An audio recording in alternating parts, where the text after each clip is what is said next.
That summer, the skies above Alaska's Kodiak Valley were wide and endless, brushed with soft hues of blue and streaks of sunlight dancing across the pine-covered slopes.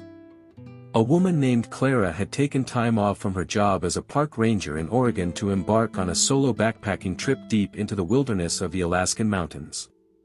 She packed carefully, a durable tent, dried food, emergency supplies, and a thick rope she always carried, just in case.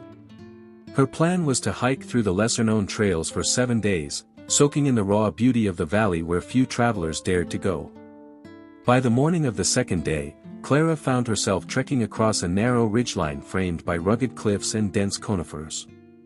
The terrain was steep, with jagged granite boulders and bright moss growing between the cracks.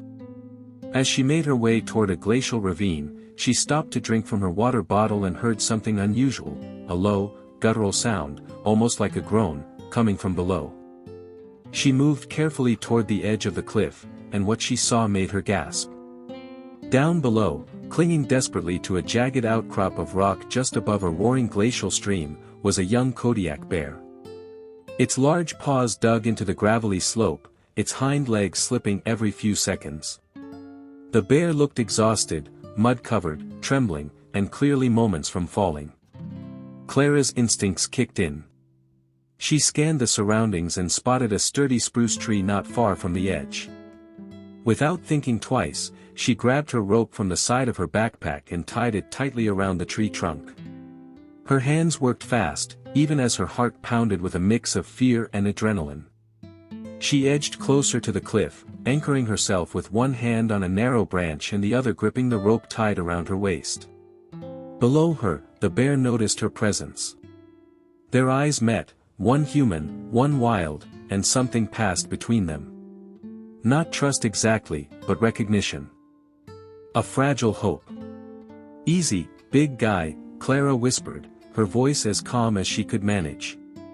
She threw the end of the rope down. Miraculously, the bear reached for it with a forepaw, then wrapped its claws around it in an almost human-like attempt to hold on. Clara pulled. Slowly. Painfully. Every tug strained her muscles and pressed the rope tight against her ribs. The weight of the bear was immense, but she didn't stop. Inch by inch, the bear was lifted. Its claws found a foothold, then another. Clara leaned back and heaved. Her legs burned, her shoulders ached. Then, with one final pull, the bear scrambled over the edge, collapsing a few feet away from her, panting heavily. Clara fell to her knees, utterly drained, heart pounding in her chest. The bear didn't move for a long moment. Then it turned its massive head and looked at her. There was no growl, no aggression. Just a quiet, heavy breath. It stood, lumbered a step closer, and lowered its head. The tip of its nose gently touched her open palm. Clara froze. Her fingers brushed against the coarse, wet fur. The bear was bigger than any animal she had ever seen this close, scarred and ragged, shaped by the brutality of the wild. And yet, in that instant, she felt no fear. Only awe. Then, without a sound, the bear turned and disappeared into the tree-line, its large form vanishing like mist into the dense forest. Clara sat there for a while, stunned. She had just saved a bear's life. And, in a way, it had touched hers too. 3 days later, Clara continued her hike deeper into Kodiak Valley, weaving through ancient pines and hidden lakes. That night, she camped near a quiet creek, the water shimmering silver under the moonlight.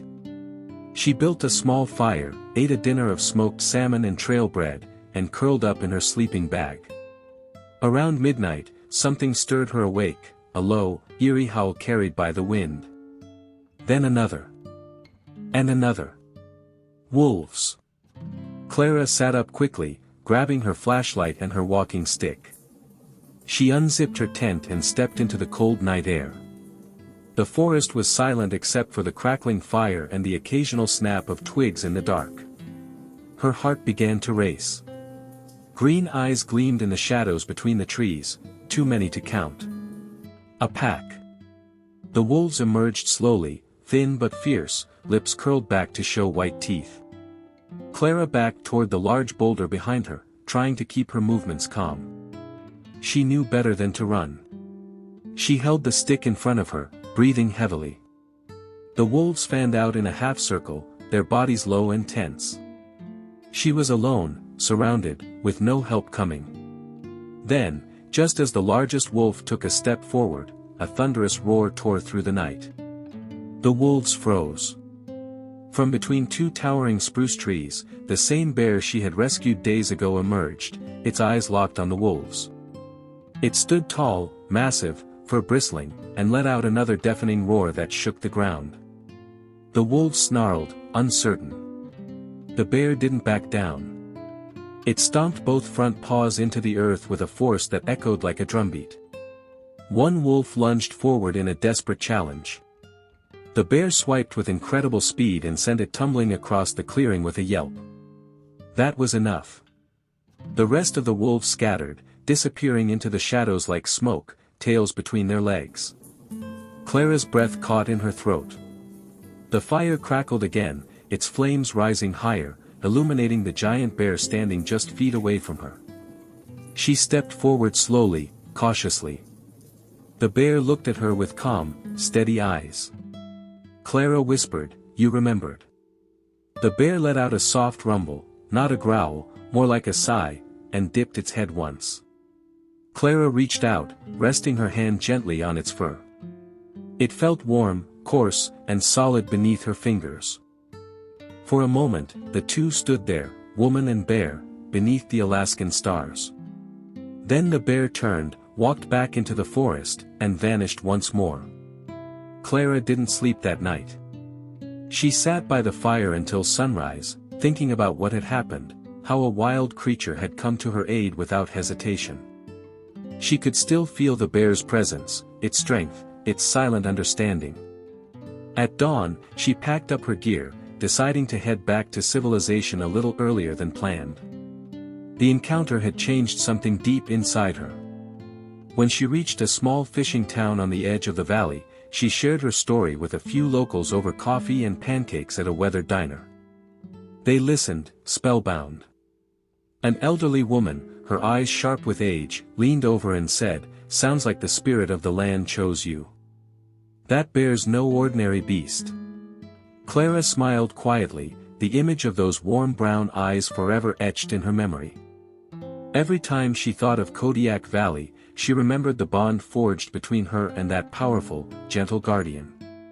And in her heart, she believed that the bear still roamed those wild hills, watching over the land, and perhaps, those brave enough to care for it. Thank you for watching the video. If you enjoyed it, please like and subscribe to support the channel. See you in the next episodes.